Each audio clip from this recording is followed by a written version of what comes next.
Eu queria dar aqui o histórico do Arthur Lira, porque eu resumi isso hoje no Twitter, e às vezes a gente fica falando que é réu por corrupção e improbidade e não sabe em que pé que andam esses casos. Então, o Arthur Lira, novo presidente da Câmara, apoiado pelo Jair Bolsonaro, é alvo de 2 denúncias aceitas pelo STF por crimes de corrupção passiva e organização criminosa resultantes das investigações da Lava Jato, que hoje foi enterrada pelo Augusto Aras. A gente ainda vai falar disso na segunda metade do programa.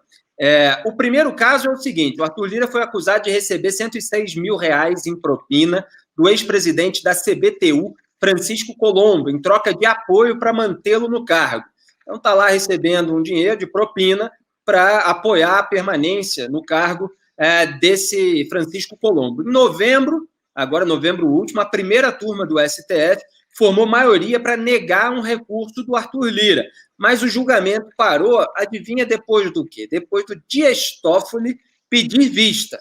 Então, Toffoli foi quem parou aí o julgamento do recurso, atrasando a evolução do caso. Então, cadê o voto do Toffoli? Essa é a primeira pergunta.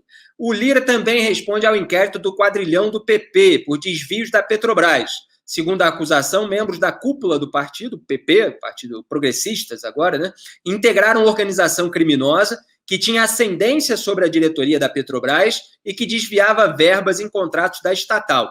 A segunda turma do STF, a outra turma, aceitou a denúncia contra o quadrilhão do PP lá atrás, em junho de 2019, mas a ação penal ainda não começou a tramitar em razão dos recursos dos réus.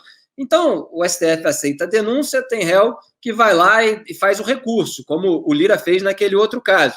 Nesse caso, são vários. O STF, portanto, tem que rejeitar esses recursos para poder dar o prosseguimento. Mas, pelo visto, a ação penal ainda não abriu. E existe até uma discussão interna no Supremo Tribunal Federal se a ação penal está automaticamente aberta quando se aceita a denúncia, ou se precisa realmente esperar todo o esgotamento dos recursos para, então, abrir a ação penal. Ou seja, existe uma discussão se o sujeito efetivamente já é réu ou não é réu, e essa discussão vai dizer também se ele pode assumir um posto na linha sucessória da presidência da República. Quer dizer, se Jair Bolsonaro, por alguma viagem ou qualquer outro problema de saúde, etc., não puder ficar no cargo, o general Hamilton Mourão é o vice, assume. Se o general Hamilton Mourão também não puder, é o presidente da Câmara, Arthur Lira. Como houve um caso recente a respeito de réu ocupar ou não a linha sucessória, isso também ainda pode ser decidido, e tudo lá no Supremo Tribunal Federal varia também conforme o humor dos ministros, conforme eventuais alianças de ocasião na política, em benefício ou não dele. Mário, quer complementar alguma coisa sobre esse perfil do Arthur Lira hoje, presidente da Câmara dos Deputados? O que nós vemos como defeito aqui fora, lá dentro, eles veem como qualidade. Entendeu? Essa é a questão.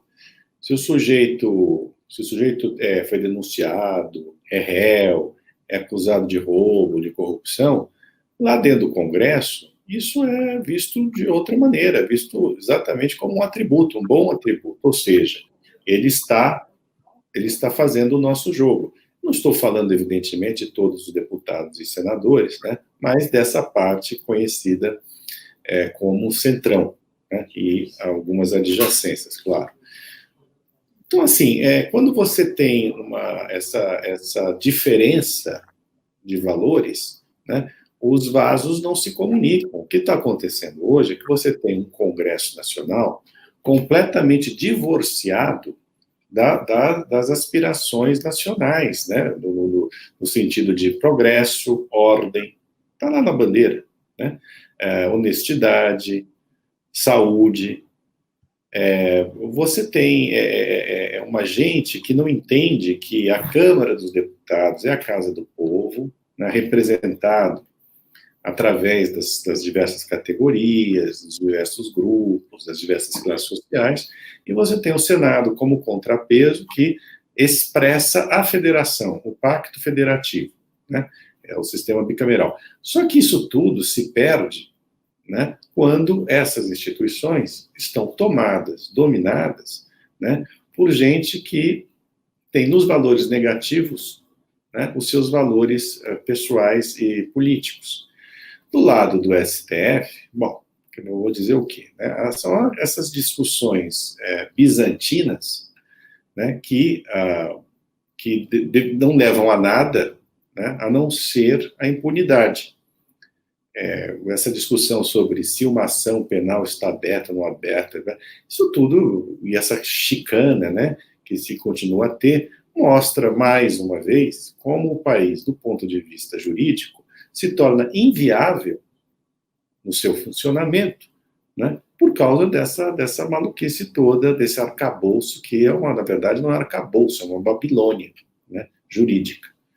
Então, o que você tem aí é esse Congresso cada vez pior, que não vai fazer reforma nenhuma, repito, né, que tem esses dois senhores, um no Congresso e no outro no Senado, que são suspeitos, né, que agem em causa própria. No caso, por exemplo, do Rodrigo Pacheco, é sempre bom lembrar que nós temos como presidente do Senado Federal e presidente do Congresso, por tabela, um parlamentar que jamais teve aprovado um projeto de lei.